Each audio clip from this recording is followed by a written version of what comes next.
तालीमी इदारे भी बंद कर दिए गए हैं, मार्केटों से कहा जा रहा है कि आप 6 बजे के बाद अपनी दुकानें बंद कर दें।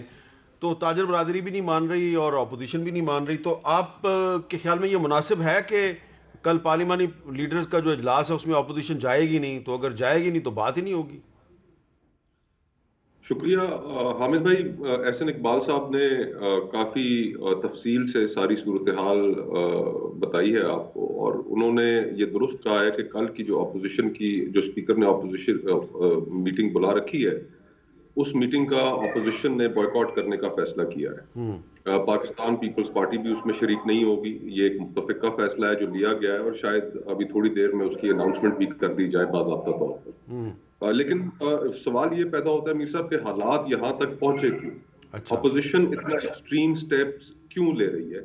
इसलिए कि हुकूमत ने पिछले 2-2.5 सालों में पॉलिटिकल एनवायरनमेंट को इतना पोलराइज कर दिया है, और बतदरीज ऐसे मौके आते रहे इन पिछले 2 सालों में कि जिनमें सियासी मफादात और पॉलिटिकल से अपनी वाबस्तगियों से ऊपर होकर हम एक जगह पर हुकूमत के साथ बैठने के लिए तैयार थे।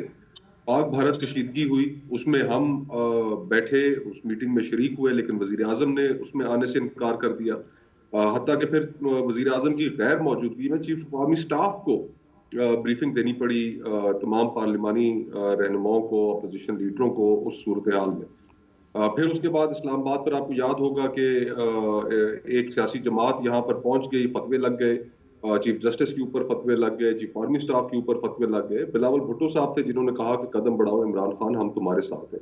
तो हमने तो एक पॉजिटिव रोल प्ले करने की हमेशा पिछले 2 सालों में कोशिश की, लेकिन इतनी पोलराइज्ड एनवायरनमेंट में, और स्पीकर अब मैं तो नहीं समझता, ऑपोजिशन भी नहीं समझती कि स्पीकर अपनी गैर जानिबदारानी इस तरीके से कायम रख सके कि हम हुकूमत को छोड़ के स्पीकर के ऊपर एतबार करके, उनके ऊपर एक कॉन्फिडेंस का इजहार करके हम किसी इजलास में उनके बुलाए हुए चले जाएं।